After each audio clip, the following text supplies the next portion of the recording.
Good afternoon, everyone. My name is Violeta Seva. I'm a senior advisor to the Mayor of Makati City and at the same time the technical advisor for this city-to-city sharing project supported by the Global Facility for Disaster Risk Reduction. Amongst the cities of Makati City, Philippines, Quito, and Kathmandu.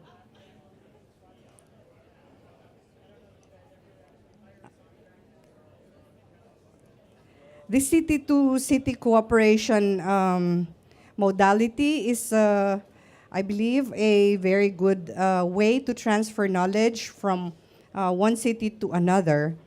And therefore, this particular project was supported by the Global Facility for Disaster Reduction and Recovery. It's a 2-year project whereby structured study visits, internships, and production of knowledge products identified as priority by these 3 cities were produced at the end. So this is the description of the project. Its overall goal is to promote knowledge, dissemination, adaptation, and innovation, technical cooperation, resource sharing, and capacity building among developing countries in the field of DRM. Expected outcome is for it to be replicable and scalable for city-to-city knowledge transfer and to enhance the capacities of the participants and for these particular cities to be identified or recognized as knowledge hubs by other cities. So as I mentioned earlier, the project methodology was comprised of this series of study visits hosted by the 3 cities in turns. And it took guidance from the 5 priorities for action of the HFA. We had a very structured agenda for the study visit. First, we set the institutional policy and legal context for DRM utilizing the HFA1. And number 2, we took into account HFA priority 2, which is risk information, risk assessment, and early warning. Number 3 would be local and community-based DRM, HFA3, land use planning, building codes, bylaws for HFA4, and number 5 for emergency management. The tools and mechanisms used by the cities are the following. 1, online peer community, where we utilize the UN Prevention Web as the platform for which information could be exchanged among the cities. Number 2, knowledge and capacities map. This is a tool whereby the cities identify which areas they're strong and they're weak. And then the other cities would mention where they could contribute to strengthen the capabilities of the cities. Number 3 would be Solutions Lab.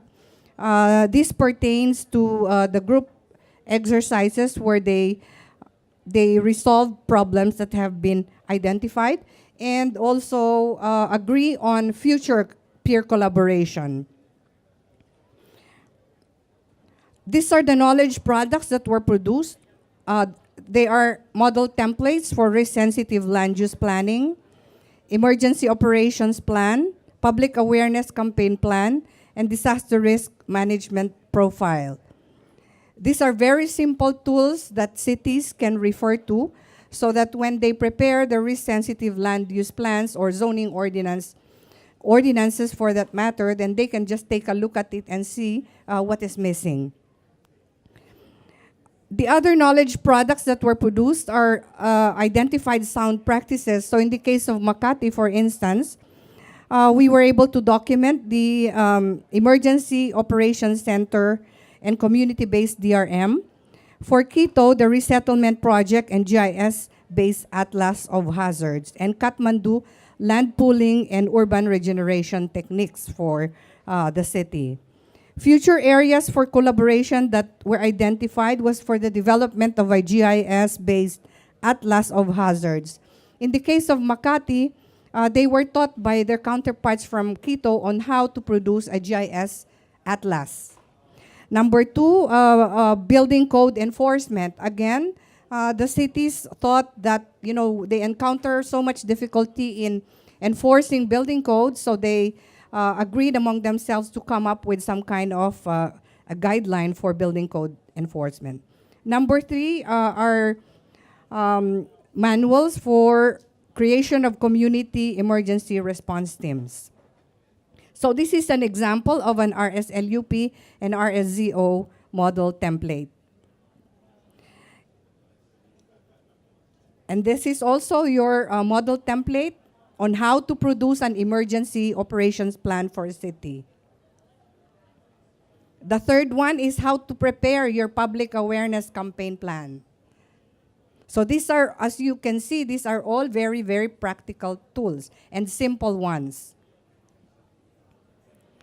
Again, this template for the preparation of a DRM profile and sound practices model templates, it's very important that for purposes of preparing plans, the city should have their basic disaster risk management profile. So we have here an outline, for example, which provides the elements of a disaster risk management profile.